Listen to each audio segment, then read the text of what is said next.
Welcome back, wannabes and creators, to another episode of The Business of Art, the podcast that demystifies business for artists. And today on the show, I finally don't have a live episode for you. And we are talking to Beth Scorzoto, one of my favorite editors and friends. She's worked everywhere from DC to Marvel to Lions Forge and many, many, many more. And she has helped tons of comic creators and authors make better stories. And before we get to talking with her, I have a question for you. Are you an author or creator yourself? Have you already joined our Facebook group, Authors and Creators Making Money Selling Books? No? Then what are you waiting for? It's a completely free community full of authors and creators helping each other to make more money selling books. I know, it's not a subtle point that we're making, but it is an amazing group. I do live videos there every single day. We have theme days. We have awesome creators and authors, and we want you as well. So head on over to writingandsellingcommunity.com and check it out for free. That's writingandsellingcommunity.com and check it out for free. With that being said, let's get on with the show. Take it away, Beth. Tell us what you're passionate about these days. I think too many things is my problem. I would love to be passionate about sleep, but I'm not because we're working on. I like helping people make cool shit. I recently went full-time freelance, and so all I'm doing is trying to find people that want to make cool shit with me, and editing and networking, and I am just crazy about story development, and I want to help. I've been working with a couple people to help them create these whole big things, and then I don't have to write it at the end, which is fun. I think I love what I do, which is kind of lame to be I'm passionate about the thing I do. But, it's my whole world at the moment. You hope that, if you're going full-time freelance, you love the thing that you do because, business is miserable if you're doing a lot of times when you're doing the thing you love. So I couldn't imagine being hey, I'm going to risk it all for a thing I'm lukewarm about, because maintaining the passion for the thing that you were fucking crazy about is hard enough over a long period of time. Mm-hmm. Yeah. I love what you said before about finding people to do cool shit with you, because my personal, not my business philosophy, well, kind of my business, but not with a wannabe press philosophy, but my whole personal ethos is I want to make cool stuff with weird people and weird stuff with cool people, and if I can just keep doing that for the entirety of my life, I think I would be very happy. Oh yeah. I think that's the header on my business website right now is hi, I'm Beth. I want to help you make cool stuff. And I do that both as an editor, and I work a little bit as my fiance is a writer, and I produce a lot of his stuff. So I get to sometimes help make things web series and plays and stuff. And my passion is comics and publishing, but at the end of the day, if it's cool stuff, it's cool stuff. I just want to make it. I just want to help people make cool stuff. Yeah, that's when people always talk about comics and hey, you're a comic guy. I'm I am format agnostic. I just like writing things and telling stories. Comics happens to be a great medium for that, but so are books and movies and television. It's just as a visual storyteller, comics are pretty affordable to make. I'm not saying you can go make one for $3, but go try and make a movie one day. Well, you can go make a zine for $3 if you only print one. That's true. It's true. And I think particularly in comics, I get a lot of, oh, so you're a writer? No. So you're an artist? No, I'm just an editor. And they're I don't understand. And I think I'm one of the few people, even before I worked in comics, I worked in young adult publishing, and I think I'm one of the few people I know that works in editing and doesn't have a secret script or book in my drawer. I really just want to edit and help usher other people's things into the light. Which I guess sounds a little predatory, but it's not what I mean. It's just that I love working with creative people, but I don't have I've certainly written before. I can't draw my way out of a paper bag. But I've certainly written before, but it's not a thing that I have this drive to do. I feel like when people write, it should be something not that they want to do, but you feel like you have to. There's a story you have to tell that you just got to get out, and I don't have that, but I am all about talking through somebody else's thing with them and helping them maybe find an angle they hadn't thought of, or finding some weird little character detail that I find really compelling that maybe they thought was a throwaway, but now as a second set of eyes, they are like, oh, maybe that is interesting, I love being that second set of eyes.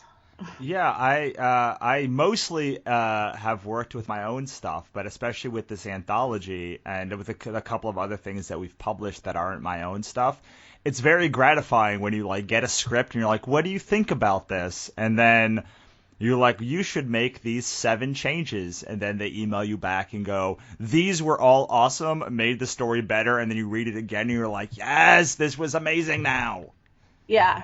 It's cool. It's like getting to see, it's like, so many people like to be, Monday morning quarterbacks with things that they watch on TV or something and be like, oh, I would have done it different. It's like, all right, well, then get in the game, get in the creative process, get in there on the ground floor, and you can help make it different. Yep. You can help make it better. You can help, if you think you're so smart, go help. Right. Yeah, I mean, that's scary though. Like, it's easy to like critique without doing. It's hard to do, and especially when you do, it becomes much harder to critique as well. Not because you can't critique, but because like there's like you start seeing, oh well, this is why that had to happen. Like this is why that had to happen, and like maybe I'm not going to critique this story because I don't know the backstory. Like I don't know if there were 7 like artists on this book, or like 4 authors, or 7 editors. I don't know like how many directors that they went through, or like script changes they went through on this story. So like, yeah, it's not good. But I forget who said it, but somebody said, making even the worst thing ever took an almost impossible level of effort. Yeah. And I mean, even if somebody does, the reason I always say too, like, go get involved, because like, even if it turns out it's not for them, I feel like I want people to have an appreciation for the effort that goes into the media that they consume. And not that on the one hand, it's like, well, that's a little selfish because it's not the point of media for you to know how hard it was. The point of media is for you to enjoy it. But I do think that we currently kind of live in this culture where everybody feels that, especially with the internet, feels that they're entitled to their opinion, which everybody is entitled to their opinion, but that their opinion is the end all and be all. And that because they have Google at their fingertips, they're therefore an expert on it. And I feel like that can be very exhausting. And it's not that I want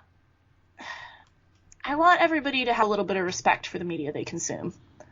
That's what it is. It's not a like I need you to feel bad or pat us on the back for what we did, but I would like sometimes readers to have a little bit more respect for the amount of work that went into it. It didn't come out overnight, Yeah, what's interesting is when you actually take somebody and then you go, why is this so expensive? And you go, well, I spent 5 years making it, and it cost $15,000, and then I had to print it for another $10,000, and I only sell like 1,000 copies of that, and that includes me going to shows, and I don't have a diamond distribution deal, and I paid like a ton of money for it, like.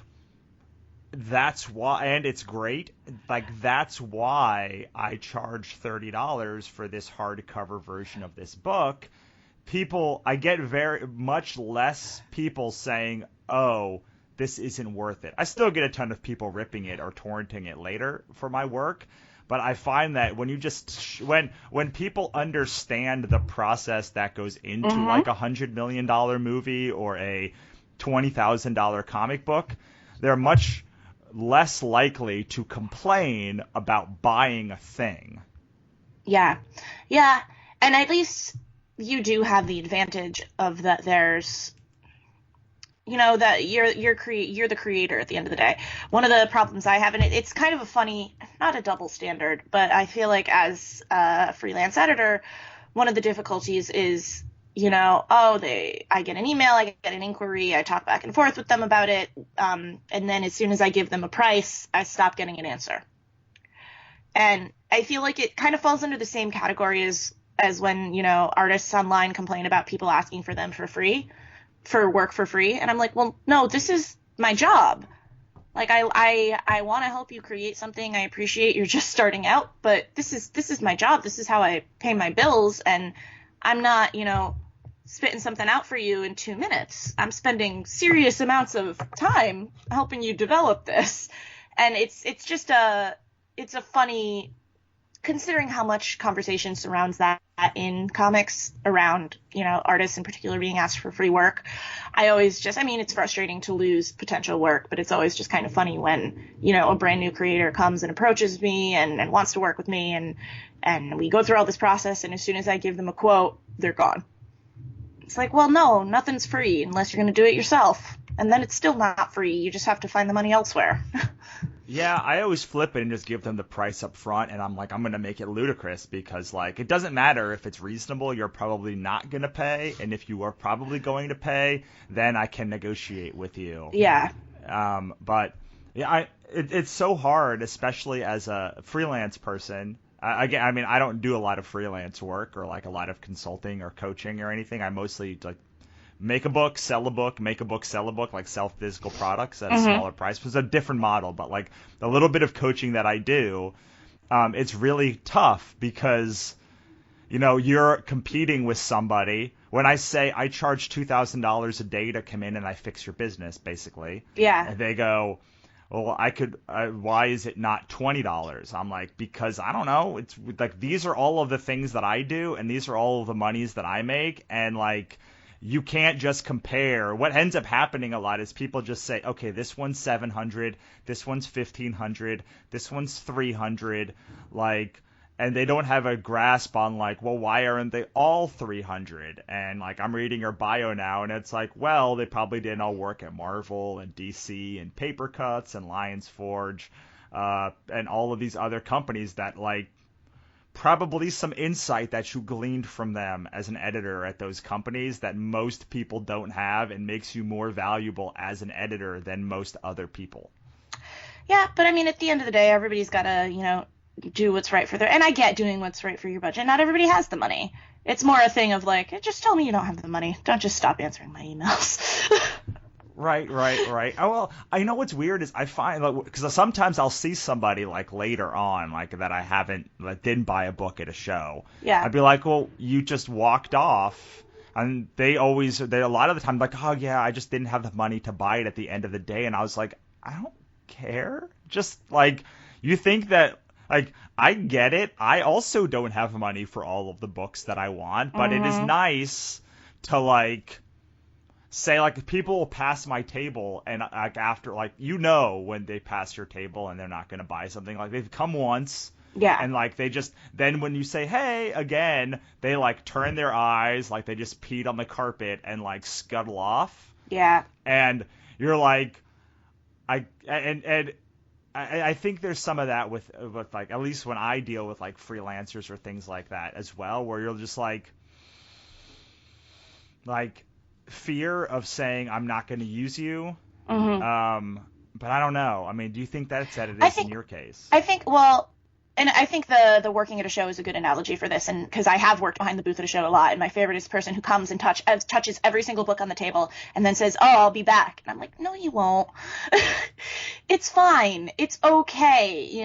Like we're all out there hustling, and it's okay to just say like, hey, great stuff or great work, but not right now, because then you're leaving that door open. But I think that because we are all out there hustling, so many of us feel guilty about saying not now because we know that it would suck for us if somebody said not now, and so it's just this kind of programmed response where in trying to not disappoint or make somebody feel bad, we instead just kind of ghost and do like the weirder, more like awkward, shitty thing, which then kind of closes the door on working with somebody in the future. And I totally understand the impulse to do that. Like it's a very it's a very natural, like, for a person that doesn't want to hurt someone else's feelings impulse to be like, if I just walk away, then I won't hurt their feelings. But I mean, it's something I try to work on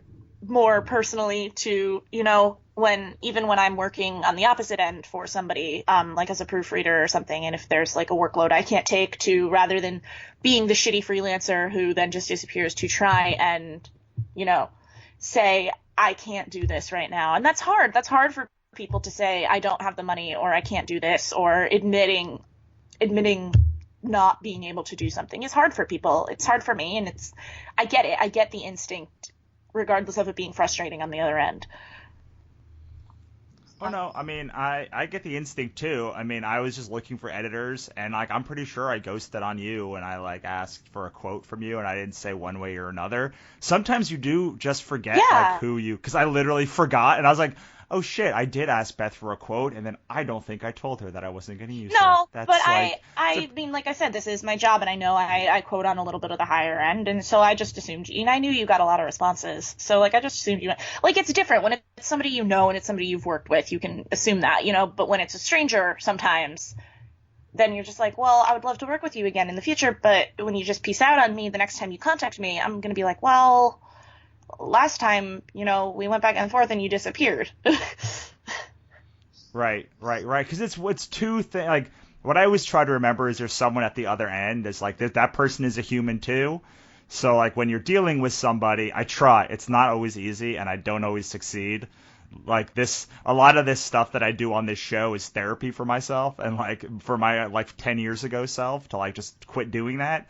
But like, it is hard to remember that through this internet ether, there's like another human answering that email and looking at it and maybe penciling in their calendar like it could potentially happen, or like, and because it's just like, it's not really a face, like it's just like a computer screen. And I always find that if I can just remember that there's another human being on the end of that, and like, if they are late with pages, or if they are, if their quote is high, or if they haven't gotten back to me, like, they're probably a human too, dealing with their own shit at the same time. Yeah. Well, I mean, and that's the thing with the computer. And then, like you were saying, I think that's why when people do go to a show and you're like literally facing a person, that's why you get that instinct of people to like walk by and like avoid making eye contact with you, and you're like, dude, it's fine. I would rather you say, hey, I appreciate your work, I don't have time, I don't have the money right now, and then like that's a person you can like keep on a newsletter list or keep updated or stuff. But when people just like run away, it's awkward for everybody. I've been that person, but it's awkward for everybody. That is, and I feel because I'm just like, hey, how you doing? I saw you earlier, and they're just like, I don't want to buy your thing, or I'm not going to buy it. Or like sometimes they'll have like 5 bags of stuff, and they'll look down as in like, I bought all this stuff since I saw you, and I had no intention of coming back. Yeah. And you're just like, that's cool, okay, man. I was just waving. Like, I was just saying hello because it's kind of lonely behind this booth. Yeah. There's nobody in front of me. I'm trying to make I used to have all of these key performance indicator metrics, like all businesses are quote unquote supposed to, like mailing list subscribers and like average time on site and all this other horseshit. And I realized that like the biggest one is just like, how many quality conversations can I have? And if I can just drill down to that thing, like all the rest of it kind of works itself out. So when I'm at a show, it's just like, I'm just trying to have quality conversations, and enough of them will lead to sales that like, if I just have enough quality conversations, I will get enough sales.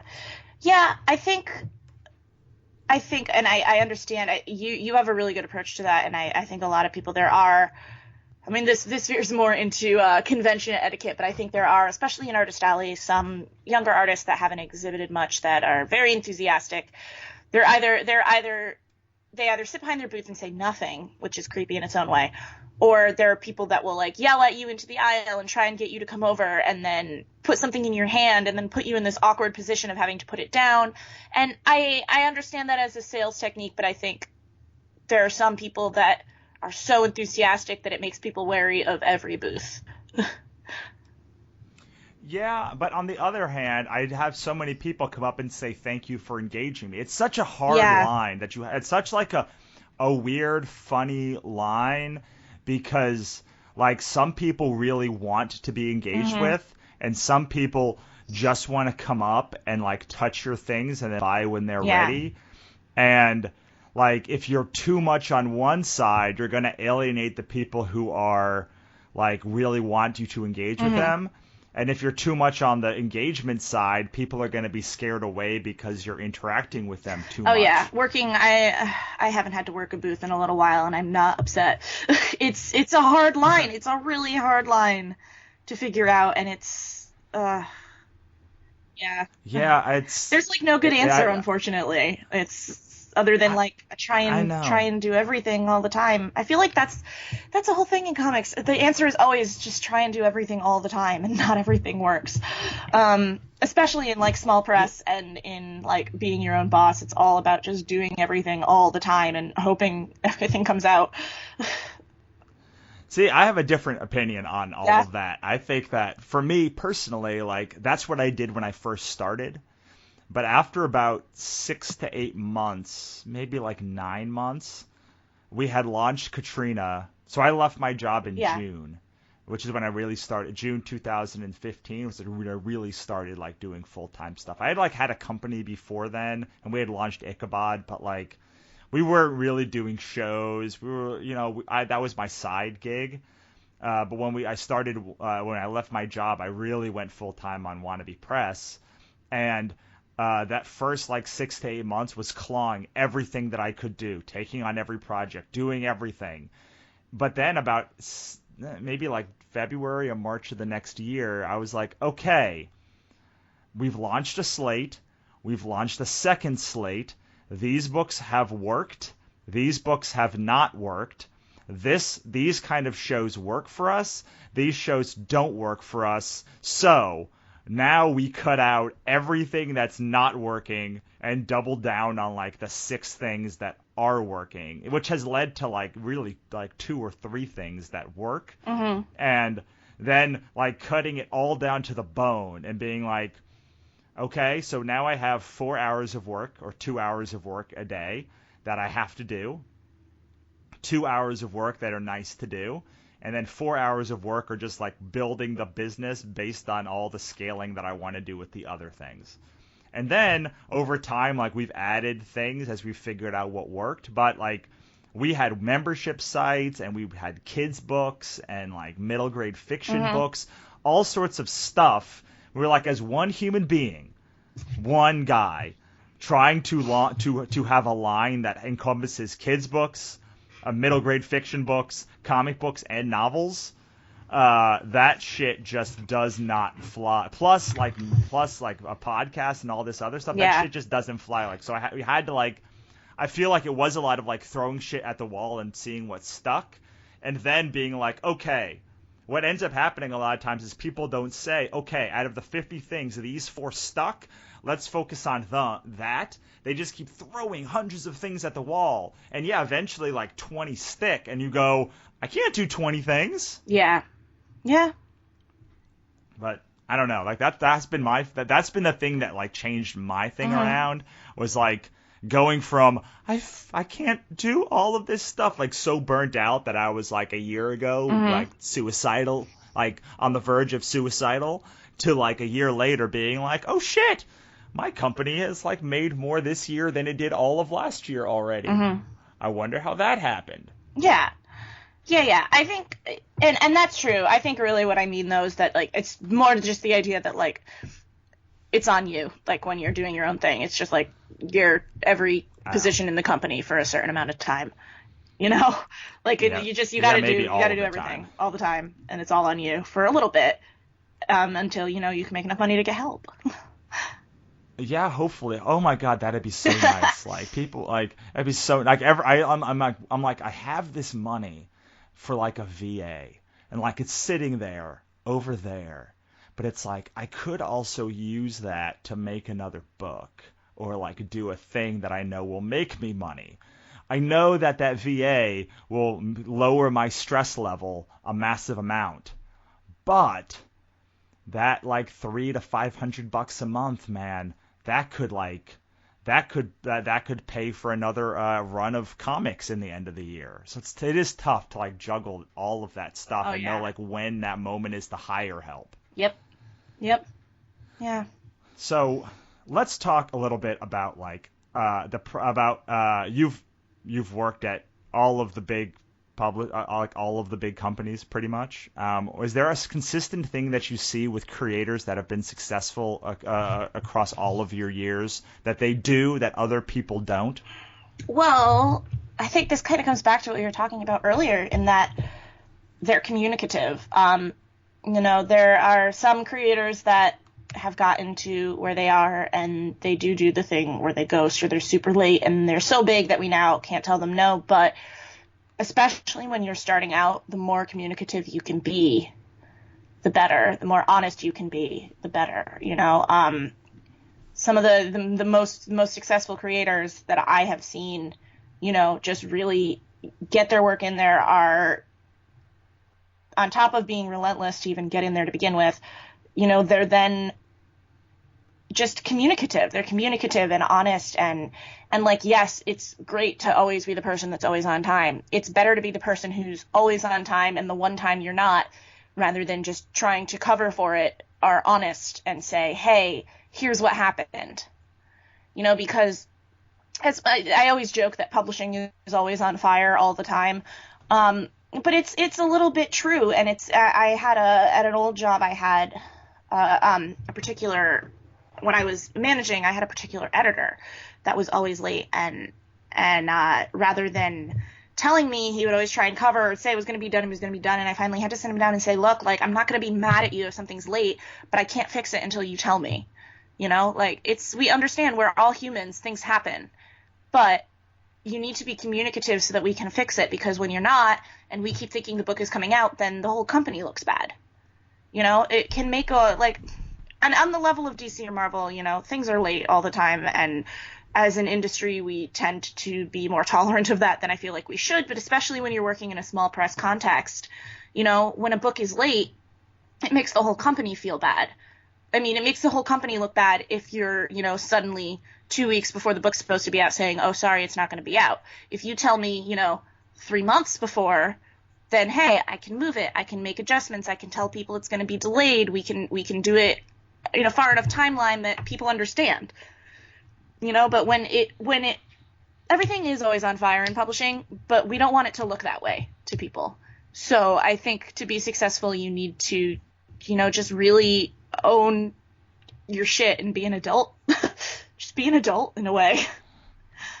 I love that. I love that idea because it's what I always tell people. I always am like, look, man, I don't mind if you're late, but like, I really mind if like, it's the day that something's due and you tell me it's going to be like a week late. Like that I really mind. Like I really, really, really mind that, because like that 1 week pushes everything up a week. And then instead of releasing in September, I'm releasing in January, because you can't release a new line of books in like October or November, or definitely not November or December.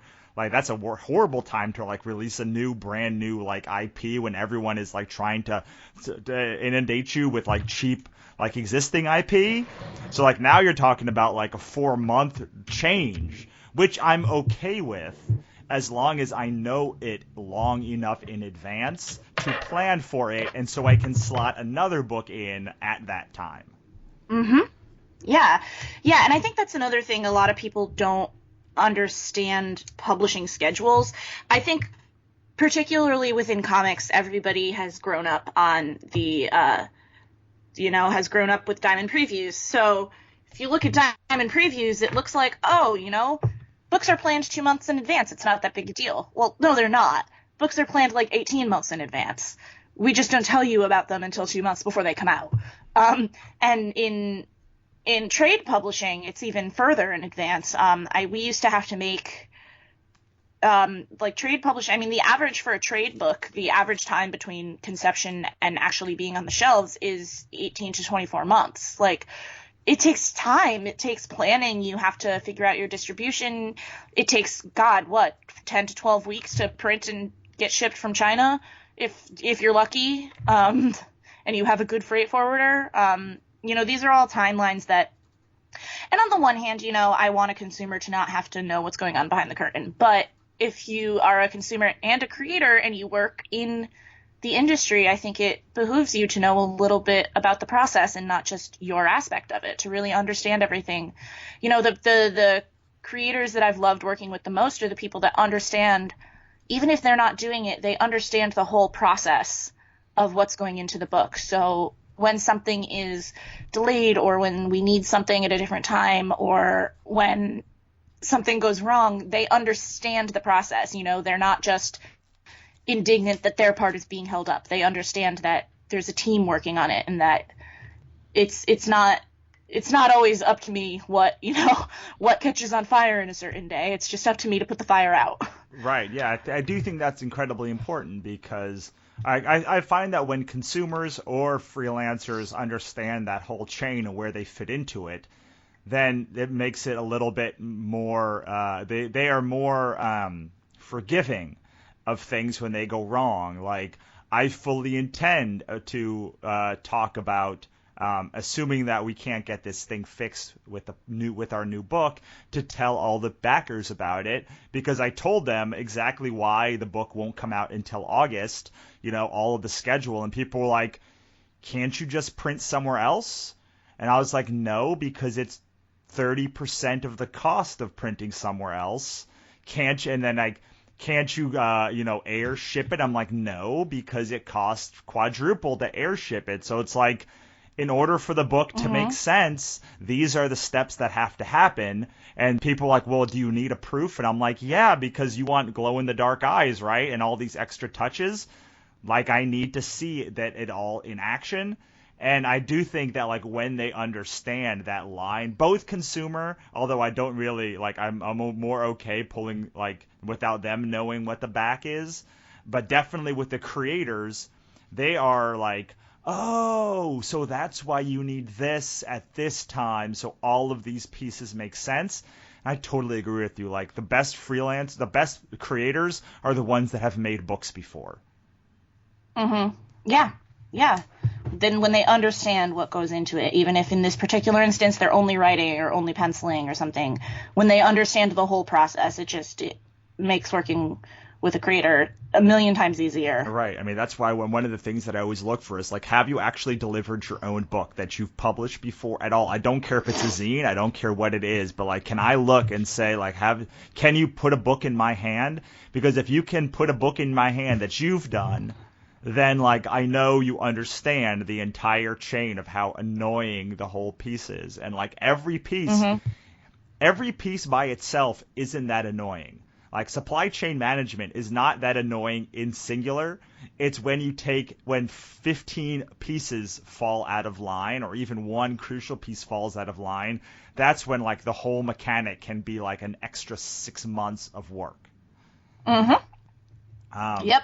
Do you look for, when you were editing or managing editing and hiring freelancers, did you have any additional weight from people that, like, made their own books or web comics, or is there anything that you looked for in, like, an artist or writer as far as their past successes went, or is it mostly about what they put in their portfolio? Well, I mean, there's kind of two answers here. Personally, I love discovering new talent, and I would always love to hire, the new person based on their portfolio. But when you're at a larger publishing company, there has to be somebody's prior successes taken into account, because you are also, you're not sitting in the acquisition meeting just with your editors. You're in an acquisition meeting with your marketing people too, and they want to know that they can sell it. So somebody's past successes are certainly important when you're trying to sell something to a larger publisher. And those successes can be self-published. They can be having a huge following on Tumblr. They can be having a huge readership on webcomics. They can be that, you've been seen on every show and on every panel. Like, you can be that you have a huge Twitter following. It's just that there is a certain aspect of it that is, getting yourself out there and being good at self-promoting is important in the market today. And I know that that's not everybody's thing, and that sucks, but particularly when you are going to a larger company, that is a factor. It's not my favorite factor. I would love to just publish the things I want to publish, but you need somebody who's going to help promote their own work. And so having that recognition or a following already in place will sometimes give you an advantage over somebody who could have the most beautiful work in the world, but nobody knows who they are. And Right. it sucks, and it's not like a great reality, and it's not my first choice, but it's the reality of it. Right. And, unfortunately, like I'm a pragmatist.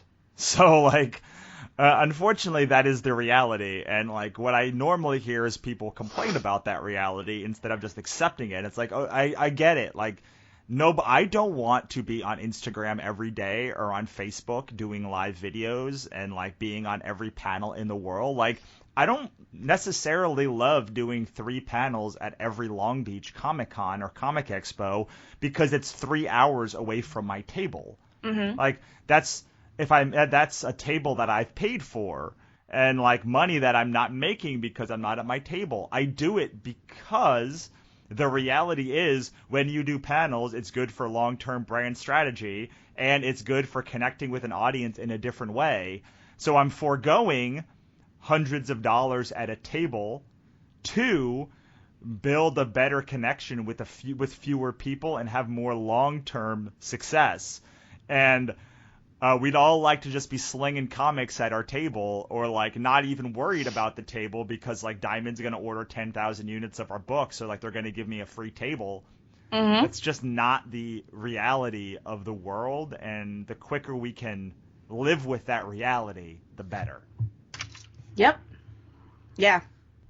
So we need to work towards wrapping up, but you just moved to doing full-time freelance. Is there anything that you've seen that you would tell all freelance Beth to look out for? Well,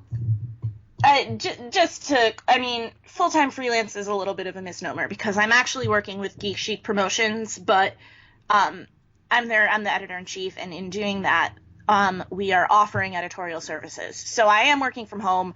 Technically, like I'm working under Geek Chic. So I'm full-time freelance, but I'm not salaried because I own the company with the other 2 women that are fabulous and do all of that Long Beach programming that you were talking about. But God, Let's call pre-full-time entrepreneurship then. Yeah. Because yeah. like what would entrepreneurship Beth tell employed Beth to look out for before she like took that jump that would help her like have more success when she took that leap, maybe? Have more in your savings. I think it's God, I don't even know. I mean, it's more, this was kind of I was planning on doing it, but then it kind of happened sooner than I was expecting. So I think I should have just planned further in advance. So I've just kind of had to be rolling with it. I think my biggest thing for just having to be full time is to just make sure that you have a good not quiet, but I needed to find a good way to separate with being full-time freelance and not 9 to 5. I needed to find a good way when I first started to separate work time from non-work time. And I mean, there's a certain amount of it that is 24/7 because, you're in charge of your own stuff, but it's important to have that balance and to find the way to separate. Okay, I'm working now. I'm not working now. I need to have time for my fiance. I need to eat. Really finding good ways. I've never been great at separating stuff. I've always been the person that always has my phone and is checking my email and will answer you at 3 a.m. And when that's entirely on me, I've had to find ways to really separate that. And so since I started, I had to make myself a separate desk area. I had to find some like really good time management apps to like really gamify myself into like staying focused and not trying to do everything at once. And that's just more a mental thing for me and my personality. But I think it is a trap that a lot of us fall into when we first start freelance, of being like, oh, well, I have all the time in the world. I'm here. I can do it whenever. And that's not necessarily true. There are people on the other end waiting for you. And I think it's just a thing every person who goes full-time freelance needs to, figure out their own pattern for when they first start. So I don't know if I have any advice for me from the past, but there's definitely been a learning curve. Right. Yeah. I always had a problem trying to force work when I was not mentally capable of doing that work. Like, I write at two very specific times. I take a nap at a pretty specific time. I walk at a very specific time. Like, I do these things when they are like the highest probability of being successful. And if I don't do it at that time, I end up just sitting in front of my computer zoning out until it's like around that time anyway. So for me, it's been a lot of like, okay, here's the process of how, like, I know I get up, I answer emails, and then I write. And then, like, I do other things, and then I come back, and then I write again in the evening. And meanwhile, I do all of the other stuff that I have to do to make the business happen. But, like, the writing part, like the high mental energy part, I have to do in, like, a very specific, like, discrete functions. But I'm very lucky. Well, I'm very lucky because my wife doesn't work at home. I work at home. So, like, she's gone from, like, 7, 8 in the morning until 7, 8 at night. So I have all of that time to just, like, have the house to my entire self. Yeah. See, my fiance's a writer, so he's also home. So that's sometimes difficult for us to navigate. Just both being home, and I have a lot more because he is a writer. I think his process, I always joke he has his bullshit creative process, which is just the joke. Obviously, it's important, whatever he goes, but it's different, So he'll be walking around and maybe, listening to music or doing something else, and I'm like, no, I need. It's funny because in our personalities, he's actually like I'm much more of a like, yeah, whatever, let's roll with it, let's do something, like, oh, you want to go jump off a thing? Whoa, let's go. And he's like very much more like in the lines, like calm personality-wise, but when it comes to our creative processes, he's got like this whole like loose thing, and it comes to him, and he'll wait, and then he'll suddenly write like 12 pages at once, and it's great, and it all flows out of him, whereas I need everything to be like very scheduled and structured for me to like make sure that I'm getting everything done. I have, the way he puts it is that he doesn't get as much out of a good list as I do, whereas I make lists of everything I have to do every day, even if it's repetitive. If it's something that was just not done the day before, I move it to a new list. Like I have to like have everything structured in my work environment, as just like a way of keeping my sanity and feeling like I have any control over what's going on. Right. Hey, but like having that, like, I don't like that is so important, like, because anything can go wrong at any time, and having that little bit of that control over the thing, like, to me, that's one of the things that helps me keep my own sanity as an entrepreneur. It's like, this is the thing that I'm doing at this time. I have control when I am behind the table. Mm-hmm. Like, when I'm doing a show, I know exactly what's going to happen. Like, I don't know that much about what's going to happen in my every day-to-day life, but, like, when I'm launching a product or when I'm behind a table at a show, like, I know what's going to happen. I get it. Like, I see the whole field. It's like when sports, when like quarterbacks say they have like field vision. That's how I feel, like, right there. Everywhere else, I'm like myopic, but like at those moments, I'm like, I get it, like, because I have so much control and I've done it so many times before. Yeah. So what you've been editing for a very long time. Like, are there any overall things that you can give somebody who is writing a script now, that are like your biggest things that you see, like, over and over again, that people could fix, maybe not easily, but that they should be on the lookout for before they hire an editor? before they well, I mean, before they hire an editor, I think it's really just you need to be don't hire an editor and then not take notes, because then what did you do?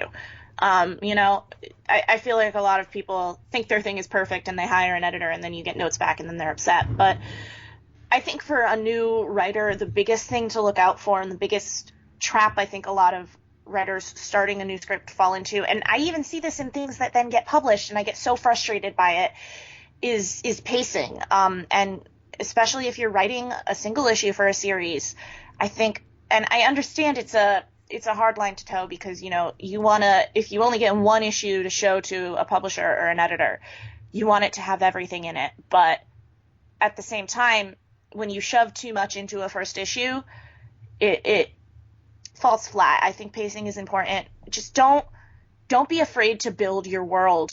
In my experience, the greatest writers I've worked with come in with something that's huge. It's huge and sprawling and, you know, crazy, and it's a lot easier to pull someone back than it is to get someone who just doesn't have the imagination to get there, to like push themselves into a place they're not comfortable with.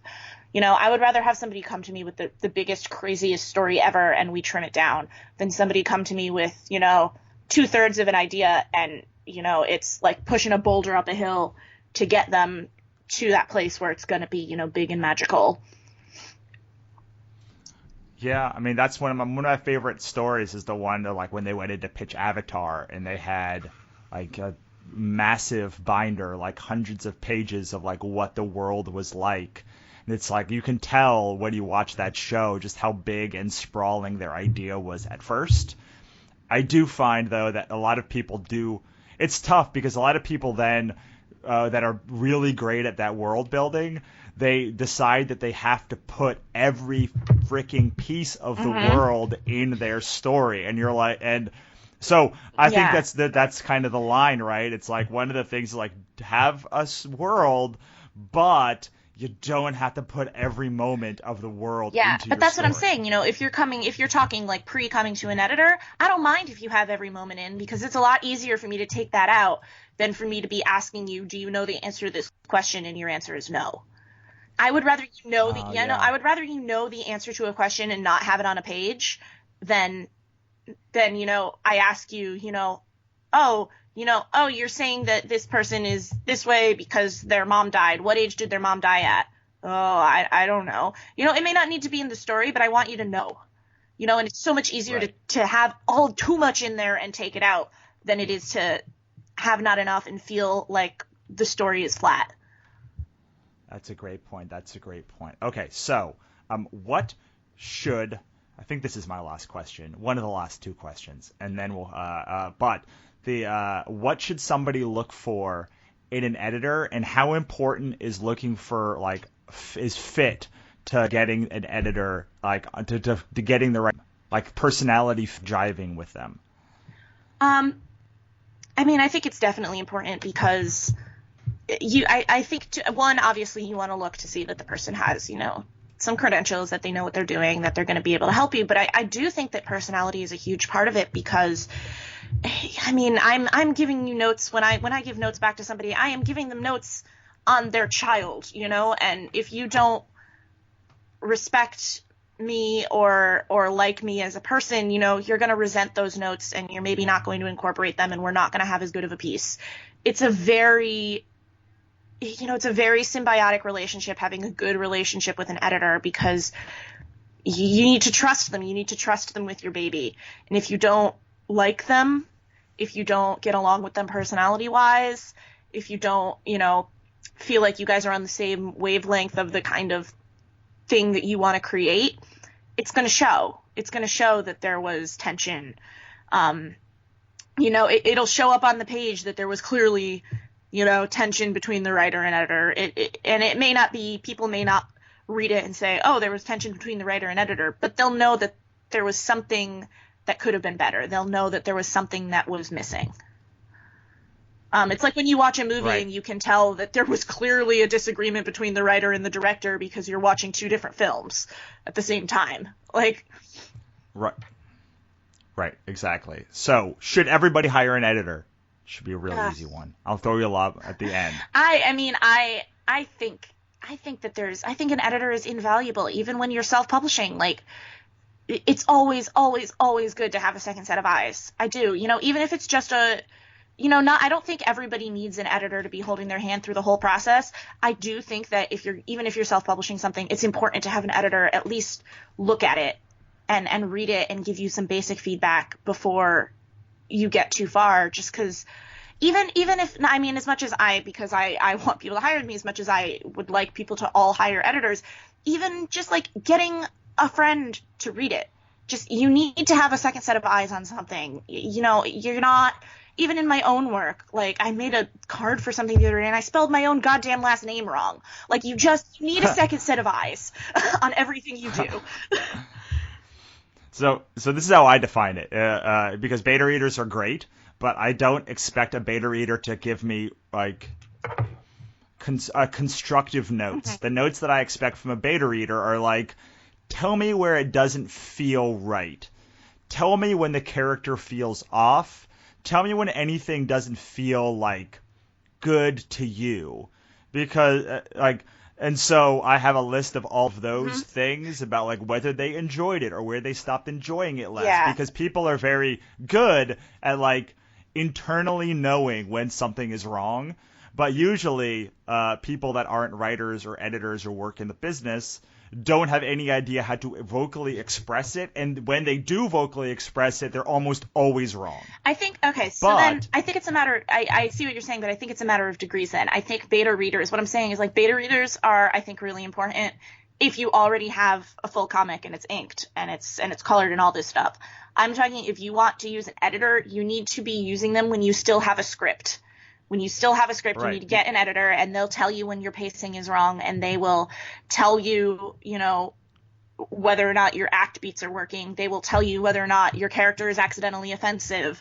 They will tell you, all of the, like, weird nitty-gritty things that you may not want to hear at first, but again, this is where it comes back to, like, having a good relationship with your editor and feeling like you respect them, because none of the notes are meant out of spite. None of the notes are meant for anything other than trying to help you make the best thing you can make. And it may not be, the exact way you imagined it in your head, but the notes are coming from a place of, experience. Right. Well, that's why that was the difference. Yeah. That was the second half of the statement. Was an editor, on the other hand, can actually vocalize the things and the reasons why something doesn't work. Mm-hmm. The right editor, especially one that, like, knows your genre and all of the beats and reads other books in that genre, so they can tell you if you're, like, blatantly ripping off something else, even if you don't think you are. Their job is to actually vocalize the reasons why the beta readers don't think something is working, or just a lay reader. So even if it is just your friend reading it, I still think that it's very important to have an editor. Oh, yeah. Because they are professionally trained to actually vocalize the reasons why your mom doesn't like the plot turn on page 27. Well, with my mom, it would just because there was swearing. But yeah, we're basically professionally trained to break your heart, but for the right reasons. That's a great way to explain it. Okay, so we are going to get out of here. But is there anything that you want the audience to know that we haven't talked about yet before we on why they should hire you and where we can find you?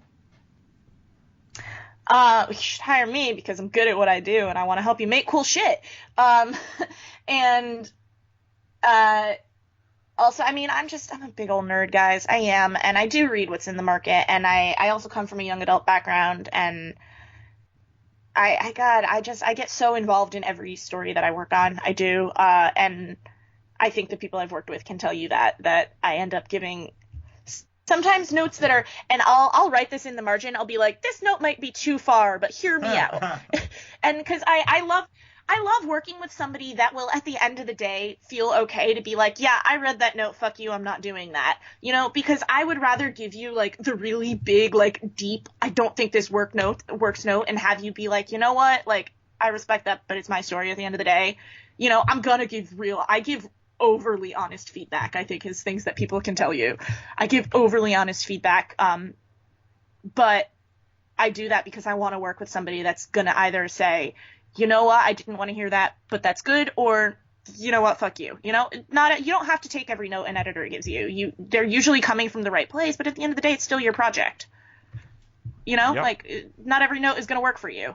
But yeah, so I love, obviously I just like making stuff, and I love editing, and I could talk about it all day.